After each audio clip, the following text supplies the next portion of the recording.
बिस्मिल्लाहिर्रहमानिर्रहीम। अस्सलाम वालेकुम। कैसे हैं आप सब? उम्मीद करती हूँ मेरी प्यारी सी यूट्यूब फैमिली बिल्कुल ठीक ठाक होगी, खुश होगी। Welcome to my channel, welcome to another recipe. आज आपके साथ बहुत ही आसान सी और डिफरेंट सी रेसिपी शेयर करूंगी। मुझे इंस्टाग्राम पर इसकी फरमाइश की गई थी कि आप मैम हमें बनाना सिखाएं केएफसी स्टाइल के जिंगर पीसीस। और बहुत आसान है इन्हें बनाना, कोई भी इसमें इतना हार्ड कुछ भी नहीं है। और आसान सी रेसिपी है, कुछ टिप्स हैं जो आपने फॉलो करनी है और मज़ेदार से आप बना सकते हैं अपने घर के अंदर। तो आइए बनाना स्टार्ट करते हैं इस मज़ेदार सी इस रेसिपी को। तो इस रेसिपी को बनाने के लिए यहाँ पर देखिए मैंने चिकन का ब्रेस्ट लिया है, और ये ब्रेस्ट पीस से भी बन सकता है और इसके अलावा जो थाई होती है ना चिकन की, उससे भी बनता है। ठीक है, आप दोनों से ही बना सकते हैं, बिल्कुल परफेक्ट बनता है। और मैं आज इसे चिकन ब्रेस्ट से ही बनाऊंगी। और ये सीने का पीस है चिकन का, तो कुछ इस तरीके से देखिए मैंने इसे लिया है। और अगर आपको ये कट करना नहीं आएगा तो आप बाजार से भी कट करके इसे फ्लेस बना सकते हैं, लेकिन आपके सामने ही मैं कट कर रही हूँ। इस तरीके से आपने ना इसके पतले पतले से आपने इसकी स्ट्रिप्स कट कर लेनी है। ठीक है, स्ट्रिप्स नहीं आप कह सकते, फिले आप कह सकते हैं। ठीक है, इस तरीके से आपने कट कर लेनी है। और कट करना आसान भी है, कुछ इसी के इसके मैं पीसीस कर लूँगी। और ये स्टेप मैं इसलिए आपके सामने कर रही हूँ ताकि आपको अंदाज़ा हो सके किस तरीके से हम झींगे के जो पीसीज हैं वो उसे लेते हैं। और अगर आप बाज़ार से किसी बुचर्स वगैरह से भी ये चिकन खरीदते हैं तो आप उन्हें भी बता सकते हैं कि इतने साइज़ के आपको ये चाहिए। ठीक है, तो इसी के साथ घर में भी इसे बना सकती हैं। और इसी तरह से मैं इसके सारे पीसेस कट कर लूँगी। अच्छे से आपने चिकन को वॉश करना है, उसके बाद आपने इसे कट कर लेने हैं। और कट करने के बाद इसे मैरिनेशन का टाइम आता है, तो वो आपने पहले ही करके रखना होता है। जब भी आप जिंगर बनाएं या इससे रिलेटेड कोई भी जो रेसिपी आप बनाते हैं ना कोटिंग वाली, तो उसमें आपने मैरिनेशन का टाइम थोड़ा ज़्यादा देना होता है। ठीक है, तो कुछ इस तरीके से देखिए कि मैंने जितना मुझे चाहिए था इसमें चिकन के पीसेस वो मैं अलग कर चुकी हूँ। और कुछ इस तरीके से और अब इसे मैरिनेट कर लेते हैं। तो मैरिनेशन से पहले आपने इसे हैमर करना है। ठीक है, इसे फ्लैट करना है, और ये करना बहुत ज़्यादा ज़रूरी होता है, क्योंकि अगर आप नहीं ये स्टेप करेंगे ना तो क्या होगा कि जो चिकन है वो हार्ड हो जाता है, जूसी बिल्कुल नहीं बनता, और अंदर तक जो इसके स्पाइसेस है वो अंदर तक नहीं जाते, उनका जो जायका है वो अंदर तक नहीं जाता। ठीक है, तो ये स्टेप इसलिए किया जाता है क्योंकि इसके रेशे टूट जाते हैं, जो मसाला है वो अंदर तक चला जाता है और काफ़ी लजीज बनता है, अच्छा बनता है। तो आप भी ये लाजमी स्टेप कीजिएगा। अगर नहीं करेंगे तो श्रिंक हो जाएगा चिकन, और वो बिल्कुल ऐसा नहीं बनेगा जैसे आप केएफसी में जाके खाते हैं। तो ये स्टेप मस्ट है। अच्छा, ज़्यादा नहीं करना, बस मैंने 1 से 2 मरतबा इसे हैमरिंग किया है। ये हैमर आपको बाज़ार में आसानी से मिल जाएगी। और अगर ये ना हो तो किसी भी चीज़ से आप कर सकते हैं। आप स्पाइसी की तरफ चल जाते हैं तो 1.5 चम्मच यहाँ पर मैंने रेड चिली पाउडर लिया है, सुरख मिर्च का पाउडर, और इसके साथ ही हस्बे ज़रूरत नमक है। मैं यहाँ पर सवा चम्मच नमक का इस्तेमाल करूँगी। थोड़ा हाथ रोक के इस्तेमाल कीजिएगा। इसके साथ ही सफ़ेद मिर्च का पाउडर है 1 टीस्पून, गार्लिक पाउडर है यानी लहसुन का पाउडर 1 टीस्पून, काली मिर्च का पाउडर है 1 टीस्पून। इसके अलावा ये मेरे पास बेसल लीव्स हैं, अगर हैं तो ऐड कर लें, नहीं है तो इसे आप स्किप कर सकते हैं। ये बहुत अच्छी से खुशबू आएगी, अच्छा जायका आएगा, तो इसे मैं ऐड कर रही हूँ। और ये मैं तकरीबन सवा चम्मच के करीब ही ऐड करूँगी। और बस बेसिक से मसाले जो हर घर में ही मौजूद होते हैं, आप इसे बना सकते हैं इस रेसिपी को। अब ये देखिए जी स्पाइसेस मैं इसमें ऐड कर चुकी हूँ, अच्छे से अब आपने मिक्स कर लेना है। और ये हमारी जिंगर के ऊपर जो स्पाइसेस लगनी है वो हमारी रेडी हो चुकी हैं। अब आपने सिंपली ये पीसेस को उठाना है, और इसको बोल के अंदर भी आप मैरिनेट कर सकते हैं, या जिस स्टेप से मैं कर रही हूँ आप इस तरीके से भी कर सकते हैं। ठीक है, अच्छे से स्प्रिंकल कीजिएगा मसाला, ताकि इवनली हर बाइट में इसका जायका आ सके। और कुछ इस तरीके से आपने ये मसाले लगा देने हैं। और मैरिनेशन का टाइम जो है ना वो आपने 2 से 3 घंटे रखना है, इससे कम नहीं रखना। ठीक है, तभी अंदर तक अच्छा सा फ्लेवर आएगा मसालों का, और फीके नहीं लगेंगे, और अच्छे से जूसी से भी बनेंगे और फ्लेवरफुल भी बनेंगे। ठीक है, तो स्पाइसेस जो है ना वो मैरिनेशन करके रखने ही होते हैं। अब इसी तरीके से आपने इसकी साइड को फ्लिप करना है, और दूसरी तरफ से भी आपने इसी तरह से मैरिनेट करके और स्पाइसेस लगा के रख देना है।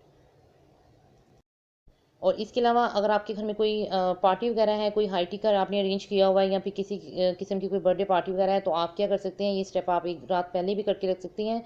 उससे ये होता है कि फ्लेवर का अच्छा सा अंदर तक जायका आ जाता है। और आप इस तरह से इसको मैरिनेट करके स्पाइसेस में, और आप इसे अच्छे से कवर करके फ्रिज में रख लें, ताकि सारी रात ओवरनाइट में इसका फ्लेवर अच्छा आ जाए, और तब ज़्यादा अच्छे फ्लेवरफुल बनते हैं। ठीक है, और अगर टाइम नहीं है तो फिर 2 से 3 घंटे इनफ होते हैं इनको मैरिनेट करके रखना।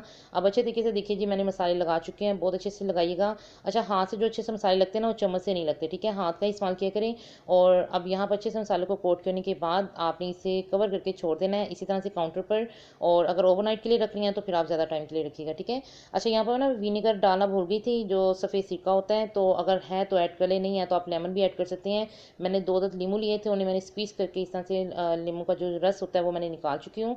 और अच्छे से आपने मसाज करके इसको लगा देना है। आज आपके साथ मैं सिंपली तरीके से बता रही हूँ। ज़िंगर बनाने के काफ़ी सारे इसमें टेक्निक्स इस्तेमाल होती हैं, काफ़ी सारे तरीके हैं, लेकिन जिस तरीके से मैं बता रही हूँ ये तकरीबन हर घर में ही तमाम चीज़ें मौजूद होती हैं और आप आसानी से इसे बना भी सकती हैं।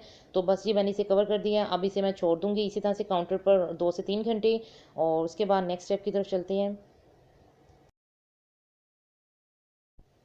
तो अब इसकी कोटिंग की तरफ चलते हैं, उस प्रोसेस में चलते हैं। तो यहाँ पर मैंने 1 कप प्लस 2 टेबलस्पून मैदा लिया है। मैदा जो है वो आपने सिंपल मैदा लेना है, इसमें कोई भी कॉर्नफ्लोर वगैरह कुछ नहीं ऐड होना। सिंपली जो मैदा होता है उसी से मैं इसकी कोटिंग करूँगी, अच्छी बनेगी इसकी कोटिंग। अब यहाँ पर सफ़ेद मिर्च का पाउडर आपने हाफ़ टी स्पून ऐड कर देना है। इसके साथ ही 1 टीस्पून आपने काली मिर्च का पाउडर ऐड कर देना है, और 1 टीस्पून आपने रेड चिली पाउडर ऐड कर देना है, और हाफ़ टी स्पून से थोड़ा सा कम आपने यहाँ पर नमक ऐड कर देना है। इसके अलावा ये मेरे पास है बेकिंग पाउडर, ये मैं ऐड करूँगी और ये लास्ट में आप ऐड कीजिएगा। अगर नहीं है तो फिर स्किप कर दें फिलहाल, अगर है तो लास्ट में ऐड कीजिएगा। अच्छा, नमक मिर्च का जो स्पाइसेस का जो है ना, इसके रेशियो ये थोड़ा कम ही रखिएगा जब चिकन में ऐड करेंगे, ठीक है।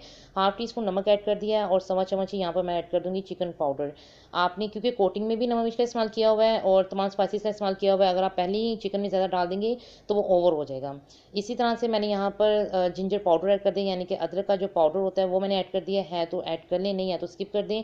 और अच्छे से यहाँ पर आपने तमाम ड्राई इंग्रीडियंट्स को मिक्स कर लेना है। अब यहाँ पर जो चिकन है अच्छे से मैरिनेट हो चुका है, बहुत अच्छे से मैरिनेट हो गया, क्योंकि 3 आवर्स के लिए मैंने इसे रखा था। और सबसे पहले आपने इसे कोट करना है मैदे के अंदर, सिंपली आपने उठाना है और इसे मैदे के ऊपर कोट कर देना है। इसके बाद यहाँ पर मेरे पास चिल्ड वाटर है, यानी कि ठंडा जो पानी होता है फ्रिज का वो आपने लेना है, या फिर आइस क्यूब्स इसमें डालें। फुल चिल आपने वाटर लेना है, उसके अंदर आपने 1 सेकंड के लिए डिप करना है और निकाल देना है। फिर आपने इस तरह से कोटिंग करनी है मैदे के अंदर, और ये स्टेप को आप 2 से 3 बार तक कर सकते हैं, जितने अच्छे आपको क्रम्स चाहिए, ठीक है। मैं जस्ट 2 टाइम करूँगी, क्योंकि 2 टाइम ही करने से काफ़ी ज़्यादा ये क्रम्स इसके आ जाते हैं। अगर आप एक्स्ट्रा क्रिस्पी करना चाहते हैं ना, ज़्यादा कोटिंग इसके ऊपर लेयर्स बनाना चाहते हैं, तो फिर आप इसी तरह से मैदे में कोट करें। फिर अगेन आपने पानी में कोट करना है, फिर आप पानी में डिप करना है, फिर मैदे में कोट करना है, और इसी तरीके से आप बना के और इस तरह से आप इसके स्लाइसेस बना सकती हैं। तो देखिए मैंने यहाँ पर 2 टाइम्स ही कोटिंग किया, काफ़ी अच्छे से क्रम्स आ चुके हैं, और जो एक्सेस मैदा ना वो आपने जला लेना है, ठीक है, क्योंकि ऑयल ख़राब हो जाएगा अगर आप इस तरह से नहीं करेंगे। इसी तरह से सेम मेथड से मैं बाकी के सारे जो पीसेज है उसे भी रेडी कर लूँगी। और एक तरफ मैंने ऑयल को रख दिया वो अच्छे से गर्म होने के लिए। जब तक आप ये स्टेप करते हैं साथ ही आप ऑयल को भी रख दें, ताकि अच्छे से वो गर्म हो जाए। और जो हॉट ऑयल होता है ना उसके अंदर हमने इसे ऐड करना है, ठीक है। ठंडी ऑयल में बिल्कुल भी नहीं ऐड करना, वरना क्या हो जाएगा, ये अंदर से बिल्कुल जैसे चिरेस होती है ना वैसे बन जाएंगे, अंदर से जूसी नहीं बनेंगे, अच्छे नहीं बनेंगे, ठीक है। तो जब भी कोटिंग वाली कोई चीज़ बनाते हैं ना, तो हर कोटिंग वाली चीज़ को आप ध्यान रखा करें, टेम्परेचर जो ऑयल का होता है परफेक्ट होना चाहिए। तो इसी तरीके से बाकी के सारे ही मैं तैयार कर लूँगी।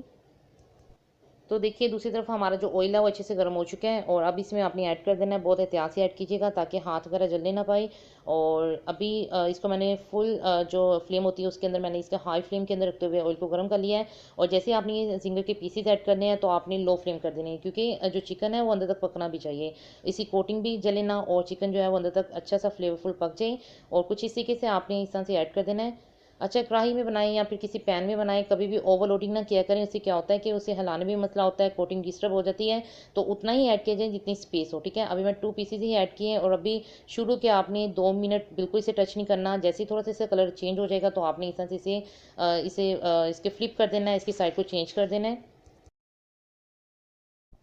तो अच्छे सा कलर आने के बाद अब मैं इसे निकालूंगी। अच्छा, दोनों तरफ ना अपनी इसको अच्छा सा कलर लाना है, और 5 से 6 मिनट ही लगेंगे, ज़्यादा टाइम नहीं लगता इसे बनाने में, ठीक है। तो आपको पता है चिकन है जल्दी गल जाएगा, ज़्यादा टाइम लगता भी नहीं है, और इसके फ्लेस भी काफ़ी पतले थे तो जल्दी ही बन जाता है। और इसी तरीके से इसे मैं निकालूंगी, और आपने किचन टॉवल के अंदर इसे निकाल लेना है ताकि एक्सेस जो ऑयल होता है वो सारा निकल जाए। और सेम मेथड से मैं बाकी के सारे पीसेज इसी तरह से फ्राई करती जाऊँगी।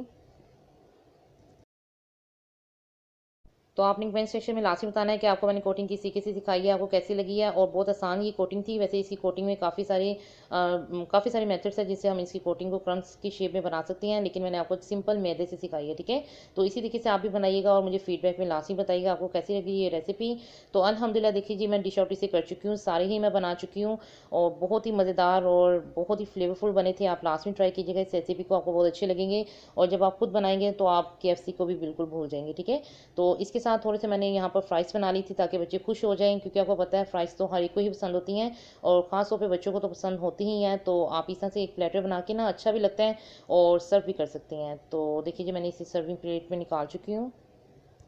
और सर्विंग के टाइम पर आप इसे टोमेटो केचप के साथ, चिली गार्लिक सॉस के साथ, हरी चटनी जो होती है उसके साथ, या फिर आप मायोनीज़ के साथ और किसी भी चीज़ के साथ आप इसे सर्व कर सकते हैं। जो अभी मैंने यहाँ पर इसके साथ सर्व करने के लिए जो मैंने सॉस तैयार किया है, इसकी रेसिपी अगर आप कहेंगे तो आपके सामने शेयर कर दूँगी। बहुत ही आसान सी ये रेसिपी है और केएफसी में इसी सॉस के साथ ही यहाँ पर ये केएफसी वाले सर्व करती हैं। तो आप मुझे कमेंट करके लास्ट में बताइएगा, अगर आपके कमेंट्स ज़्यादा आए इस सॉस के बारे में तो आपके सामने शेयर कर दूँगी। तो बहुत ही आसान सी रेसिपी है, लास्ट में आप भी ट्राई कर सकते हैं, बना सकते हैं और जब आपका दिल कहे लास्ट में बनाइएगा। अब आपको मैं थोड़ा-सा क्लोज़ ही दिखा देती हूँ ताकि आपको अंदाज़ा हो सके कि कितने अच्छे ये बन के तैयार हुए थे। इसके क्रम्स बहुत अच्छे बने थे, बाहर से क्रिस्पी था और इसी तरह से ही होना चाहिए, ठीक है? और अंदर से काफ़ी जूसी था और जूसी ही होना चाहिए, क्योंकि अंदर से जूसी नहीं होगा तो बिल्कुल खाने का मज़ा नहीं आएगा। और इसी तरीके से आप भी बनाइएगा, सिंपल सी रेसिपी है। बस अगर आप कोटिंग ज़्यादा चाहते हैं, ज़्यादा एक्स्ट्रा क्रिस्पी करना चाहते हैं, आप इस स्टेप को ना, जब मैंने इसे पानी में डिप किया था उस स्टेप को आप 2 से 3 मरतबा मज़ीद कर लीजिएगा। 2 टाइम भी इनफ होता है, लेकिन कुछ लोग हैं जो ज़्यादा क्रिस्पी करना चाहते हैं तो फिर आप इसको कर सकते हैं, ठीक है? और इसी तरह से मेरे चैनल के साथ जुड़े रहिएगा। Thank you so much. अल्लाह हाफ़िज़।